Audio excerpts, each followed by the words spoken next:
social tensions directly connected with energy-linked inflation. We've also seen some major demonstrations in Italy. In Italy, you have to realize that citizens came onto the streets. I'm thinking particularly in Naples, if I'm correct, and in Rome as well. And they were burning their utility bills in public, saying, we refuse to pay our utility bills. The prices are just unaffordable. So we have those three major aspects that we need to look at. And if any company is doing business in Europe right now, you can imagine the impact it has on your supply chains. The social upheaval that is starting to rise up again will have an impact on your supply chains. I mean, you're going to have roads blocked.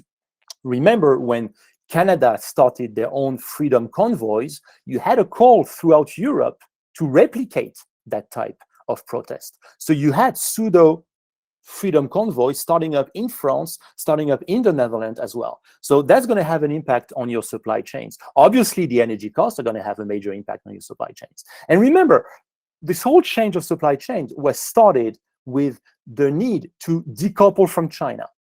So the whole narrative, decoupling from China, giving rise to another sub-narrative, nearshoring, friendshoring. The problem is that many of the countries that European companies could be nearshoring with, I'm thinking about Central Eastern European countries, North African countries, have challenges of their own now. Shraddha, you spoke a lot about the rise of nationalism, the weaponization of legal system, protectionism, etc. This is also happening in countries that could be welcoming European investment, who are trying to flee Europe because of a degraded inflation situation. And if I may basically wrap up my point before we move on to the next question, I think there's one example, a very recent example, sometimes we are lucky that way, that very much summarizes the situation of Europe. A couple of days ago, the European Parliament voted the phasing out of thermal engines in Europe for automobile by 2035. So the idea is that by 2035, it will be forbidden throughout the EU 27 countries to sell brand new thermal engine cars. The automobile industry employs about approximately 12 million employees. Who are the leaders in electric vehicles right now? Some American names, a lot coming from China. Who controls the supply chains for batteries, upstream and downstream? China.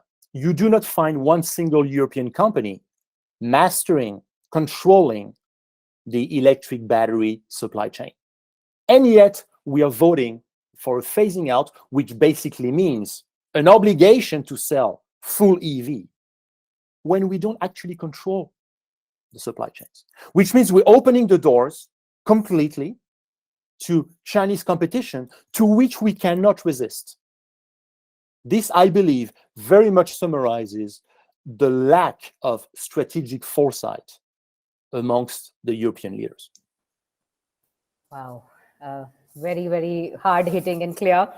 So, Nicholas, in your piece, you mentioned how the recent flare-up in Kosovo is really a collateral damage of what's happening in Ukraine. Right? So, I briefly touched upon how you say that entire Eastern Europe has become a war zone.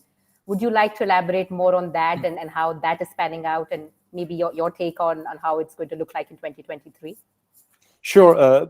I don't want to sound too over-dramatic over this. I'm not trying to paint a picture where Kosovo could be the next Ukraine, even though there is a risk, obviously, that there is some sort of a wildfire also incorporating some of those countries close to Ukraine. But obviously, I mean, Kosovo is an obvious one.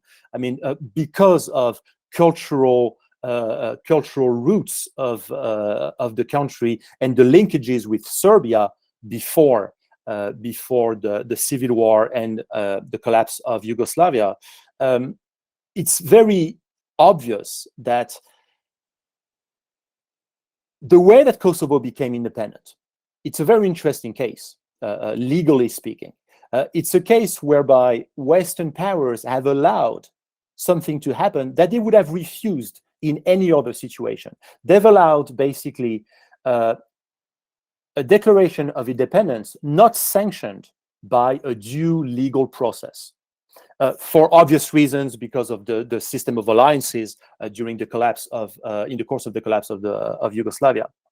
But now the fact that Russia is stepping into Ukraine, and the fact that they seem to be there to stay, much to the dismay of the pro-Ukrainian side, means that obviously this is going to wake up older angers from the Serbian minority in Kosovo who feel like they've been cheated by the West. You have to remember that Belgrade was bombed by NATO. And by the way, one of the first targets was the Chinese embassy in Belgrade. That's another, that's an interesting take, but which I think is important to remember in terms of the Russian and Serbian and Chinese alliance. But it's very obvious that it's going to wake up some old discontents and some old angers. There is also some worries, obviously, about Moldavia. I mean, we've seen that Moldavia had to close down their airspace for a short while. There is worry that Russia might be tempted to capitalize on some gains if they do make some sustainable gains in Ukraine, to capitalize on pursuing that type of approach. So, without painting a picture where those countries could quickly be engulfed into all-out war, which is pretty much the case in Ukraine, there is indeed a very high level of risk of destabilization in this region. And this should really concern us when we look at Europe, because Serbia is a candidate to join the EU. It's one of the candidate states. And yet they are supporting, which is natural, the Serbian minority in Kosovo. I mean, they amassed for several hours artillery at the border of Kosovo, which they considered is not a legal border, to show that they are willing to step in and protect the Serbian minority in Kosovo. So you have level of tensions, including amongst candidate states, which shows again that there is total lack of leadership in Europe. Who is able to step in to make things calm down? The European Union is very much split in terms of how to approach this. Okay, awesome. My last question to you is, we've spoken about how rifts are emerging within the old and the new NATO, the East versus the West NATO, with Poland, Lithuania, and 3 Baltic states, and Ukraine. There was a conference on food security, etc., etc. So those rifts are also emerging within the EU, which sort of tie into the whole decision making, who's controlling it, etc., etc. How that's going to pan out, and also, with the Inflation Reduction Act in the US, with the Chinese state-owned enterprises control, with EU's own sort of green taxonomy, deforestation, it's very, very clear nationalization. How are the European companies going to be impacted by this? So 2 separate questions. Yeah, on the first half, the lack of leadership, because basically your first question, the first part of your question is a question about the lack of leadership in Europe. The fact that pretty much as we move forward, more and more individual countries are speaking for themselves and proposing a very different strategy.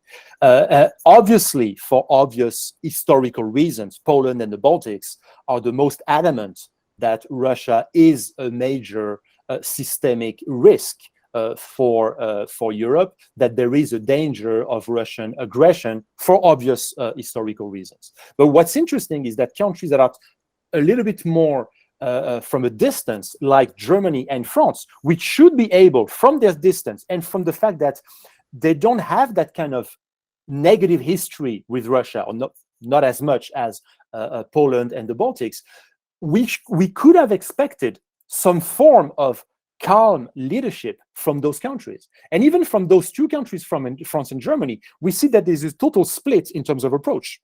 We've seen Germany tiptoeing around the very idea of sending heavy artillery, tanks, possibly fighter planes to Ukraine. We saw France initially rejecting the idea, saying that we still must be certain that we leave some room for Russia not to feel not to feel like their interests and their demands are not being met at all, or even are not being listened to. And now we see that even France is remaining open to the idea of possibly sending a few planes here and there. We've been sending Caesar cannons. We've been sending